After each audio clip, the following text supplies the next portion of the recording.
Shooting ನಡೆದಾಗ 15 ವರ್ಷ ಹೇಳಿ ಏನೇನು ನೋಡಿದ್ರಿ ಇವಾಗ? ಅವ್ರು ಶೂಟಿಂಗ್ ಎಲ್ಲ ನೋಡ್ತಾ ಇದ್ವಿ ನಾವು. ಶೂಟಿಂಗ್ ಎಲ್ಲ ತೆಗಿತಾವ್ರೆ ಏನು ಅಂತ ಎಲ್ಲ ನೋಡ್ವಿ. ಧರ್ಮಿಂದರ್ ಬರೋದನ್ನ ಕಾಯ್ತಾರವ್ರು ಮುತ್ಕಿರು.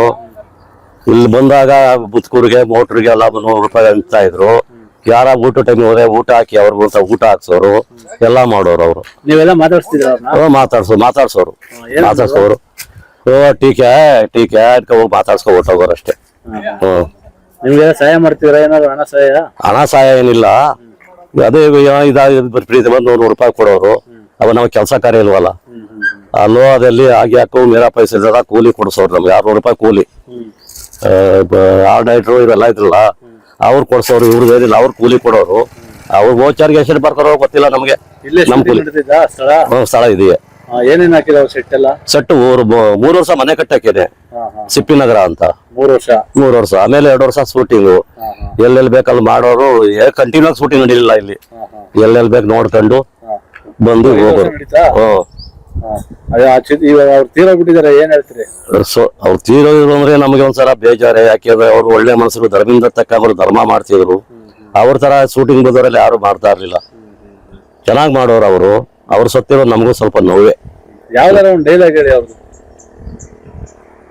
ಅರೇ ಸಾಂಬಾ ಕಿತ್ನಿ ಅಜ್ಮಾಯ ತುಮ್ ಲೋಗ್. ಸರ್, ನಾನು ಆಗ 16 ವರ್ಷ ವಯಸ್ಸಿನ ಒಂದು ಹುಡುಗ.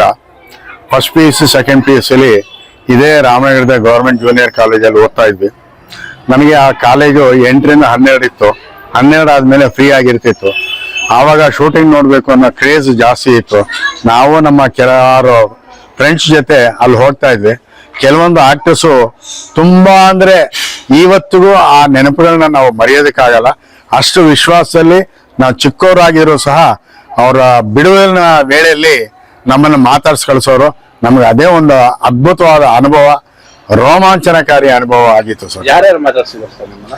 ನಾವು ಧರ್ಮೇಂದರ್ ಮಾತಾಡ್ಸಿದ್ವಿ, ಸಂಜೀವ್ ಕುಮಾರ್ ಮಾತಾಡ್ಸಿದ್ವಿ, ಹೇಮಮಾಲಿನಿ ಅವರು, ಮತ್ತೆ ಇನ್ನು ಸಾಕಷ್ಟು ಹಿರಿಕಿರಿಯ ಕಲಾವಿದರನ್ನೆಲ್ಲ ನಾವು ಮಾತಾಡಿಸ್ತಾ ಇದ್ವಿ.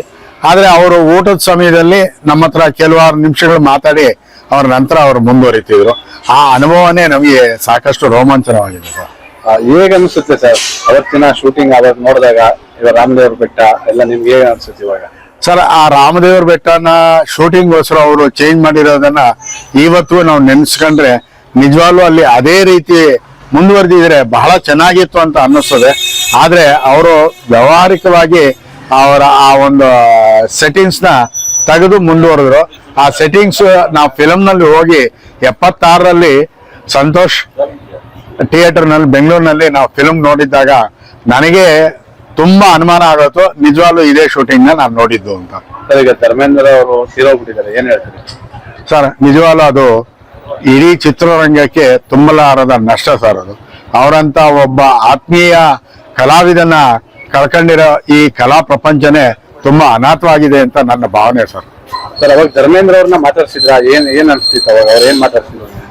ಧರ್ಮೇಂದ್ರನ ನಾವು ಫಸ್ಟ್ ಟೈಮ್ ಮಾತಾಡಿಸುವಾಗ ನಾನು ನಿಜವಾಗ್ಲೂ ಈತನೇ ಧರ್ಮೇಂದ್ರ ಅಥವಾ ಡೂಪ್ಲಿಕೇಟ್ ಅನ್ನೋ ಭಾವನೆ ಬಂದಿತ್ತು. ಯಾಕೆಂದ್ರೆ ಅವರು ಅಷ್ಟು ಸಿಂಪಲ್ ಆಗಿ ಎಲ್ಲಾರನ್ನು ಮಾತಾಡಿಸಿದ್ರು. ಆ ಟೈಮ್ ನಲ್ಲಿ ಎಷ್ಟು ಜನಕ್ಕೆ ಸಾಧ್ಯನೋ ಅಷ್ಟು ಜನಕ್ಕೆ ಮಾತಾಡಿಸಿದ್ರು. ಯಾವುದೇ ದುರಹಂಕಾರ ಅಥವಾ ಬೇರೆ ರೀತಿ ಅವರ ನಡವಳಿಕೆನ ನಾವು ನೋಡೇ ಇಲ್ಲ ಸರ್. ನಿಜವಾಗ್ಲೂ ಸಾಧು ಮನುಷ್ಯ ಅಂತಾನೆ ಅನಿಸುತ್ತೆ ಸರ್. ನಮ್ಮ ಹೆಸರು ಸರ್? ನಾಗೇಶ್ ಅಂತ. ನನಗಾಗಿನ್ನ 8-9 ವರ್ಷ ವಯಸ್ಸಷ್ಟೇ. ನನ್ನ ತಂದೆಯವರು ರಿಪೋರ್ಟರ್ ಆಗಿದ್ರು, ಡೆಕಾನ್ ರಿಪೋರ್ಟರ್. ಅವಾಗ ರಮೇಶ್ ಸಿಪ್ಪಿ ಅವರು ಪರಿಚಯ ಆಗಿದ್ರು. ಶೂಟಿಂಗ್ ನಡಿಬೇಕಾದ್ರೆ ನಾನು ಹೋಗಿದ್ದು ಹೋಲಿಕೆ ದಿನ ಅಂತ ಸಾಂಗ್ ಸೀಕ್ವೆನ್ಸ್ ಶೂಟಿಂಗು. ಅವಾಗ ಕರ್ಕೊಂಡೋಗಿದ್ರು ನಮ್ಮ ತಂದೆಯವರು. ರಮೇಶ್ ಸಿಪ್ಪಿ ಅವರು ಕರ್ಕೊಂಡೋಗಿ ಧರ್ಮೇಂದ್ರ ಅವ್ರನ್ನ ಮತ್ತೆ ಹೇಮಮಾಲಿನಿ ಅವ್ರು ಮಾತಾಡ್ಸಿದ್ರು. ಅವಾಗ ನಾನು ತೀರಾ ಚಿಕ್ಕ ಹುಡುಗ. ಧರ್ಮೇಂದ್ರ ಅವರು ನನ್ನ ತಲೆ ಸವರಿ ನನ್ನ ಹೆಸರೆಲ್ಲ ಕೇಳಿ ತುಂಬಾ ಬಹಳ ಆತ್ಮೀಯವಾಗಿ ಮಾತಾಡ್ತಾ ಇದ್ರು. ಅವ್ರಿಗೆ ಬಿಗುಮಾನ ಏನು ಇರ್ಲಿಲ್ಲ. ಅಷ್ಟು ದೊಡ್ಡ ಹಿರಿಯ ಕಲಾವಿದ, ಆದ್ರೆ ಏನು ಒಂದು ತೋರ್ಸ್ಕೊಳ್ಳಿಲ್ಲ. ಬಹಳ ಸಾಮಾನ್ಯ ಮನುಷ್ಯರ ತರ ನಮ್ಮನ್ನೆಲ್ಲ ಮಾತಾಡ್ಸಿ, ನಮ್ಮನ್ನೆಲ್ಲ ಆಧರಿಸಿ ಮಾತಾಡ್ಸಿ ಕಳ್ಸಿದ್ರು. ಹೇಮಮಾಲಿನಿಯೂ ಅಷ್ಟೇನೆ, ಅವರು ಅಷ್ಟೇ ಸಂಭಾವಿತರಾಗಿ ನಡ್ಕೊಂಡ್ರು ಎಲ್ಲರ ಜೊತೆನೂ. ಆಮೇಲೆ ಧರ್ಮೇಂದ್ರ ಅವರು ಹಿ ಮ್ಯಾನ್ ಅಂತ ಕರೀತಾರೆ. ನಿಜ, ಅವ್ರ ವ್ಯಕ್ತಿತ್ವ, ಅವರ ನಡೆಸಿದಂತ ಸವಾಲುಗಳು, ಅವರ ನಟನೆಯ ಮೂಲಕ ಅವರು ಎದುರಿಸಿದಂತ ಸವಾಲುಗಳು, ಅವರ ಆಕ್ಟರ್, ಅವರ ವಹಿಸಿದಂತ ಪಾತ್ರಗಳು ಅವೆಲ್ಲ ನೋಡಿದ್ರೆ He Man on the screen He Man ಇರ್ಬೇಕು. ಆದ್ರೆ ನನ್ ತೀರಾ ಚಿಕ್ಕ ಹುಡುಗ, ನಾನು ಅವಾಗ ನೋಡಿದೀನಿ, ಅವ್ರು ನನ್ ಜೊತೆ ಮಾತಾಡಿದ್ದು, ಸುತ್ತಲಿನ ಜನ ಜೊತೆ ಮಾತಾಡಿದ್ದು, ಅವ್ರ ವ್ಯಕ್ತಿತ್ವ ಎಲ್ಲ ನೋಡಿದ್ರೆ ನಿಜಕ್ಕೂ ಹೀಮ್ಯಾನ್ ಅವರು. ಅವ್ರಿಗೆ ಕರೆಕ್ಟ್ ಆಗಿದೆ ಅರ್ಥ ಹೀಮ್ಯಾನ್ ಅನ್ನೋದು. Dharmendra is an He Man.